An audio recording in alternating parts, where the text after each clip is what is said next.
Hello everyone. In this session, we are going to learn how to use SUMIF and SUMIF function in Excel. So let's start the session. But sometimes we want to perform the addition with the condition. Likewise, add all the value belong to a particular product, add all the values belong to a particular region with a particular customer, इस particular किसी customer के सारी values को add करिए, उन सभी values को add करिए जो किसी कस्टमर से बिलोंग कर रहे हैं, किसी रीजन से बिलोंग कर रहे हैं, किसी पर्टिकुलर फाइनेंशियल ईयर से बिलोंग कर रहे हैं, या इस किसी पर्टिकुलर फाइनेंशियल ईयर में किसी पर्टिकुलर प्रोडक्ट का ऐड करिए. So addition with the condition. आपको एडिशन तो परफॉर्म करना है, बट रेंज में सभी वैल्यूज को ऐड नहीं करना. आप केवल उन वैल्यूज को ऐड करना चाहते हैं जो आपकी किसी पर्टिकुलर कंडीशन को सेटिस्फाइड कर रहे हैं. तो वहां पे हम दो फॉर्मूले यूज करते हैं. फॉर्मूला हम यहाँ पे दिखा देता हूँ मैं आपको. Formula sum if. तो देखिए दो फॉर्मूले यहाँ पे, formula sum if and sum if. अगर आपको एडिशन सिंगल क्राइटेरिया के बेसिस पे परफॉर्म करना है तो वहां पे क्या यूज करते हैं, फॉर्मूला सम इफ. और एडिशन आपको क्या करना है, मल्टीपल क्राइटेरिया है आपके पास, मोर देन वन क्राइटेरिया है, तो वहां पे हम क्या यूज करते हैं, formula sum if. Formula sum if आप सिंगल और मल्टीपल दोनों के लिए यूज कर सकते हैं, बट फॉर्मूला सम इफ जो आपका सम इफ है जो सिलेक्टेड है अभी, ये आपका केवल सिंगल क्राइटेरिया को हैंडल करेगा, केवल आपका एक क्राइटेरिया के अनुसार डेटा को ऐड करेगा. सेकंड क्या है आपका, सम इफ. सम इफ कैसे ऐड करेगा, आपका addition with the multiple criteria. ये सिंगल क्राइटेरिया के लिए भी वर्क करेगा और as well as more than one criteria है तो उसके लिए भी वर्क करेगा. तो हम यहाँ पे सिनारियो देखते हैं, रिक्वायरमेंट. पहले रिपोर्ट देख लेते हैं अपनी. तो ये हमारे पास सेल्स रिपोर्ट है, सीरियल नंबर्स है, name of the sales person, item, price, और यहाँ पे देखिए मेरे पास पेड स्टेटस है, यस और नो. यस मीन्स अमाउंट मेरे पास पेमेंट आ चुकी है, और नो का मीन्स क्या है, अमाउंट अभी भी रिसीव नहीं हुई है, पेंडिंग है. तो यहाँ पे क्वेश्चन नंबर 1 क्या कह रहा है, in the sales report find out how much payment receive and the balance payment. तो इस सेल्स रिपोर्ट में कितनी पेमेंट हमें रिसीव हो चुकी है और कितनी पेमेंट हमारे पास अभी पेंडिंग है. ओके, तो यहाँ पे हम वर्क करेंगे, अमाउंट रिसीव यहाँ पे फिट आउट करना है. तो फॉर्मूला का यूज करेंगे, formula sum if. Set focus करते हैं पैरामीटर्स पे. तो सम इफ को कितने चाहिए, 3 पैरामीटर्स चाहिए. तो 3 इंफॉर्मेशन. तो फर्स्ट इंफॉर्मेशन क्या है, रेंज.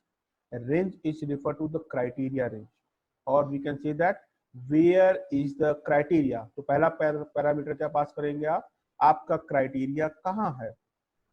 तो आपको अपनी रिपोर्ट्स में हमेशा पता होता है कि आपका क्राइटेरिया किस रेंज से बिलोंग कर रहा है, तो आप पास करेंगे here is my criteria, comma जो आपने रेंज पास की उसमें आपका क्राइटेरिया क्या है, व्हाट इज द क्राइटेरिया, और उसके बाद सम रेंज, किस रेंज में आप सम या एडिशन परफॉर्म करना चाहते हो. मैं एक बार फिर से रिपीट करता हूँ. So where is the criteria, comma what is the criteria, comma and over which range you want to perform the addition. तो यहाँ पे where is the criteria, criteria is belong to the paid column. कहाँ पे criteria मेरा, criteria मेरा E3 to E16. मेरी condition जो है कहाँ से आ रही है, कंडीशन जो आ रही है E3 टू E16 पे आ रही है, comma what is the condition, कौन सी वैल्यूज को ऐड करना है, E3 E16 में जिन सेट की वैल्यूज क्या है, यस है, वो फिगर्स मुझे ऐड करना है, पेड अमाउंट, यानी उनके फिगर्स की वैल्यूज क्या है, यस वाले अमाउंट ऐड करने हैं. और sum range based on this condition किसको ऐड करना है, प्राइसेस को ऐड करना है. तो यहाँ पे हमने क्या दिया, रेफरेंस दे दिया प्राइस का. Where is the criteria, what is the criteria and over which range you want to perform the addition. यहाँ पे क्या करेंगे, इसे क्लोज करेंगे और इंटर कर देंगे. तो इस तरीके से हम फॉर्मूला सम इफ का यूज करके आप एडिशन विद द कंडीशन हम परफॉर्म कर सकते हैं. इन द सिमिलर वे अब नेक्स्ट हमारे पास बैलेंस अमाउंट फिच आउट करना है. तो बैलेंस के लिए क्या है, जिन अमाउंट के सामने हमारा क्या लिखा हुआ है, नो लिखा हुआ है, वो अमाउंट का सम चाहिए हमें. तो सेम इसी तरीके से बाकी सारा कुछ सेम है. यहाँ पे हमारा क्या हुआ, क्राइटेरिया अपडेट हो गया. तो यहाँ पे भी क्या यूज करेंगे, हम सम इफ यूज करेंगे. First one is the criteria range. तो क्राइटेरिया कहाँ पे, हमारा क्राइटेरिया हमारा कॉलम में है, comma what is the criteria. अब हमारा क्राइटेरिया अपडेट हो गया, पहले यस था, अब हमारे पास क्राइटेरिया क्या हो गया, नो आ गया, कॉमा किया. और इस क्राइटेरिया के बेसिस पे ऐड क्या करना है, प्राइसेस को ऐड करना है. नो वाले सारे प्राइसेस हमें ऐड करने दे दिया, और यहाँ पे ब्रैकेट्स को क्लोज करेंगे. तो देखिए 8122 ये अमाउंट हमारा अभी पेंडिंग है, क्लाइंट ने ये पेमेंट हमारे अभी तक नहीं की है. तो इस तरीके से हम addition with the criteria perform कर सकते हैं।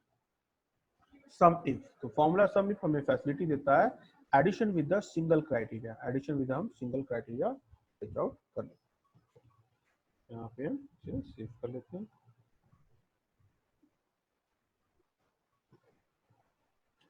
अब क्वेश्चन नंबर 2 पे फोकस करते हैं। क्वेश्चन नंबर 2 हमसे क्या कह रहा है, find out how much payment paid by Anurag. तो यहाँ पे देखिए फोकस करिए, तो यहाँ पे मेरे पास दो क्राइटेरिया है और फॉर्मूला सम इफ क्या करता है addition with the single condition, but यहाँ पे मेरे पास दो कंडीशन है, तो इस केस में मैं क्या यूज करूंगा, फॉर्मूला सम इफ्स, इफ्स को यूज करूंगा मल्टीपल क्राइटेरिया के लिए।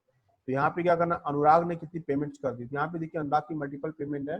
अनुराग को सोनी के लिए 1245 ये अमाउंट अनपेड है। अनुराग के लिए नेक्स्ट एंट्री है 250 यस है, ये ऐड हो जाना चाहिए। अनुराग का एक और एंट्री है आपका, ये आपका पेड है, और अनुराग के लिए ये है आपका पेड। तो ये जो पेड अनुराग की टोटल पेमेंट है, तो टोटल पेमेंट डन बाय अनुराग वो हमें फेच करना है। हम क्या करेंगे, सम इफ्स का यूज करेंगे। सम इफ्स का यूज किया हमने, ठीक है। सम इफ और सम इफ्स में पैरामीटर सीक्वेंस चेंज हो जाता है, तो इसका आप सभी ध्यान रखेंगे। सम इफ का यूज कर रहे हैं और सम इफ्स का यूज कर रहे हैं, तो पैरामीटर सीक्वेंस दोनों में चेंज है, तो आप हमेशा ध्यान रखेंगे। और एक्सेल से आप रेफरेंस भी ले सकते हैं, एक्सेल हमेशा आपको गाइड करता है। देखिए यहाँ पे फर्स्ट पैरामीटर क्या चाहिए, सम रेंज। तो फर्स्ट पैरामीटर आपसे डिमांड कर रहा है किस रेंज में आप एडिशन परफॉर्म करना चाहते हैं। तो मुझे जो एडिशन परफॉर्म करना है प्राइस का, तो यहाँ पे मैंने क्या किया, प्राइस कॉलम का रेफरेंस दे दिया। इसके बाद where is the first criteria, what is the first criteria, where is the second criteria, what is the second criteria, where is the third criteria, what is the third criteria। in where and what के combination में हम addition with the n number of condition perform कर सकते हैं। Okay, तो यहाँ पे देखिए मेरे पास दो क्राइटेरिया, पहला क्या है आपका, पेड स्टेटस यस होना चाहिए, और दूसरा क्राइटेरिया क्या है, नेम शुड बी अनुराग। तो आप क्राइटेरिया को किसी भी ऑर्डर में जा सकते हैं, फर्स्ट नेम के अकॉर्डिंग कर सकते हैं या फिर फर्स्ट पेड स्टेटस के अकॉर्डिंग कर सकते हैं, वो यहाँ पे मैटर नहीं करता। तो सपोज हम फर्स्ट नेम के अकॉर्डिंग कर लेते हैं, तो हमारे पास नेम रेंज है। तो here is my first criteria, first criteria कहाँ पे है मेरा, B3 टू B16 में मेरा फर्स्ट क्राइटेरिया है, comma what is the criteria, यहाँ पे क्राइटेरिया क्या है, अनुराग। अनुराग हमारा यहाँ पे फर्स्ट क्राइटेरिया है, कॉमा। अगर आपके पास एक ही क्राइटेरिया होता तो आप यहाँ फंक्शन क्लोज कर सकते थे, but I have one more condition, तो कॉमा यूज करेंगे। And where is the second criteria, second criteria कहाँ पे है, सेकंड क्राइटेरिया मेरा बिलोंग कर रहा है पेड कॉलम से, तो मैंने यहाँ पे पेड कॉलम को दिया E3 टू E16। यहाँ पे क्राइटेरिया क्या है, मुझे क्या चाहिए, कितनी पेमेंट कर दी, इन पेमेंट का स्टेटस क्या है, यस, वो फिगर्स ऐड कर लें, तो क्राइटेरिया बिकम्स द यस। मैं एक बार फिर से एक्सप्लेन कर देता हूँ। सम इफ कैसे यूज करेंगे, पहला आप सम रेंज देंगे, किस रेंज में आपको एडिशन परफॉर्म करना है। देन आपको पहला क्राइटेरिया कहाँ पे है, फर्स्ट क्राइटेरिया कहाँ है, फर्स्ट क्राइटेरिया क्या है, सेकंड क्राइटेरिया कहाँ है, सेकंड क्राइटेरिया क्या है। और इसी तरीके से अगर आपके पास और भी क्राइटेरिया है तो आप इसे कंटिन्यू रखेंगे। ओके, जस्ट पुश किया, इंटर किया, तो देखिए आपका 1519 ये अमाउंट आपने पेड कर दी। तो इस तरीके से आप addition with the multiple conditions हम परफॉर्म कर सकते हैं।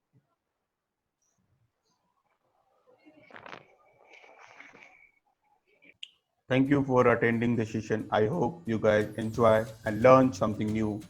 In case of any query or suggestion, please let me know in the comment box. I will revert you at the early.